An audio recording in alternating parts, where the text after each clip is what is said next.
प्यारे मित्रों, नमस्कार। आराध्य जीवन सत्संग में आपका हृदय से स्वागत है।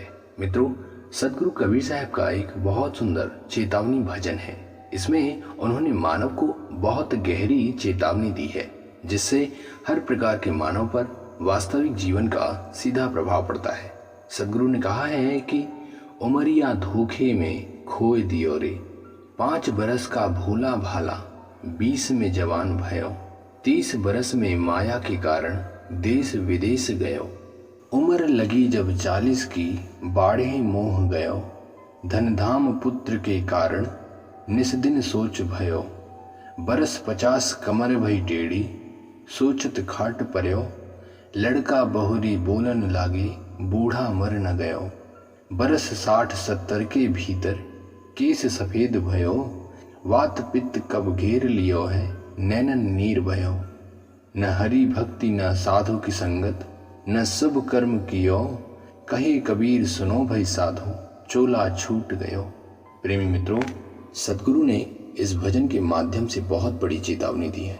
उन्होंने कहा है, जब बच्चा माँ के पेट से जन्म लेता है तब वो 5 वर्ष की उम्र तक निबोध बालक रहता है, अर्थात उसे वास्तविक बोध नहीं रहता। उसका भरण पोषण दूसरों पर आधारित रहता है। इसके बाद जब वो 20 वर्ष की उम्र तक अपनी जवानी की चरम सीमा पर पहुंचता है तो जवानी के जोश में वो ईश्वर को याद नहीं करता, बल्कि लोगों के बहकावे में आकर अपने को अनावश्यक माया में घेर लेता है। इसके बाद जब 30 वर्ष की उम्र को धारण करता है तब इसे पैसे की ज़रूरत होती है और ये अपनी ज़रूरतों को पूरा करने के लिए और पैसे कमाने के लिए जगह जगह भटकता रहता है। जब ये 50 की उम्र तक पहुंचता है तब इसे बेटे और नाती पोतों के मोह में फंसना हो जाता है और इन्हीं में अपना संसार तलाशने लगता है। इसके बाद 60 की उम्र तक इसे बीमारियां जकड़ना शुरू कर देती हैं।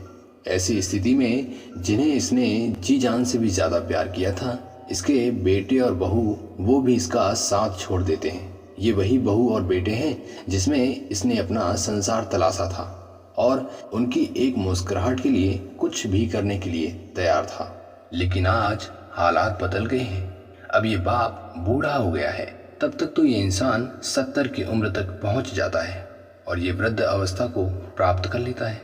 वृद्ध अवस्था में हर इंसान को बीमारियां, कफ खांसी जैसी समस्या आम बात हो जाती है। इतना सब कुछ होने के बाद जब ये इंसान अपने अंतिम दिनों में चारपाई पर लेटने के लिए मजबूर हो जाता है, तब इसे उस परम चेतना की याद आती है, अर्थात ईश्वर पर ध्यान जाता है और तब सोचता है कि पूरी उम्र यूं ही व्यर्थ में निकाल दिया, न भगवान को याद किया और न ही कभी किसी के लिए अच्छा कार्य कर पाया। अब इसी दुख के साथ ये दुनिया को छोड़कर चला जाता है। कभी ये जानने का मौका ही नहीं मिलता कि जीवन किस लिए है और अनजाने में वासनाओं को अपना स्वरूप मानकर इसी में मस्त हो जाता है। यही भूल जीव को अनंत जन्मों जन्मों तक लेकर घूमता रहता है। मित्रों, इस भजन में कबीर साहब ने संदेश दिया है कि रुपया पैसा कमाने और काम करने से भी ज़्यादा ध्यान स्वयं को गहनता से समझने तथा साथ ही साथ परमात्मा को जानने में लगाना चाहिए। धर्म ही मानव का रक्षा कवच है। इसे नहीं जानने के कारण ही सब प्रकार के दुख हमें घेर लेते हैं। इसलिए हमें अपने जीवन के बारे में गंभीरता से विचार करना चाहिए और हाँ, ईश्वर को याद करने के अलावा हमें ज़्यादा से ज़्यादा अच्छे भलाई के काम भी करने चाहिए, जिससे हमें अंतिम समय पर धर्म कर्म का पछतावा न रहे। प्यारे मित्रों, क्या आप भी मानते हैं कि जीवन के प्रति जागरूक रहना चाहिए या फिर हमें बेफिक्र जीवन जीना चाहिए? आपका विचार क्या कहता है? प्रेमी मित्रों, अपना प्रेम देने के लिए आपका बहुत बहुत धन्यवाद। मिलते हैं ऐसे ही अगली अमृत प्रेरणा में। तब तक के लिए नमस्कार, धन्यवाद, जय हिंद, वंदे मातरम।